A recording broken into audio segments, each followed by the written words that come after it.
How to clear Instagram cache in iPhone. Hey everyone, it's Jessica from Create, Login and Delete. So let's get started with the tutorial. First of all, open the Settings app on your mobile device. Once inside the Settings app, simply scroll down and tap on the General option available there. Once you tap on the General,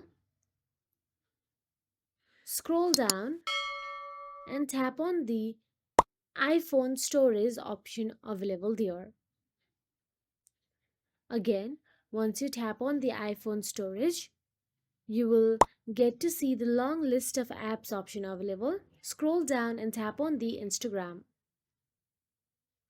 Once you tap on the Instagram, you will get to see offload app option available here. This removes the app but keeps your data. Tap offload app and reinstall this app to get a fresh version without the cache. So that is it. If you found this video helpful, please like, share and subscribe our channel, and thank you so much for watching.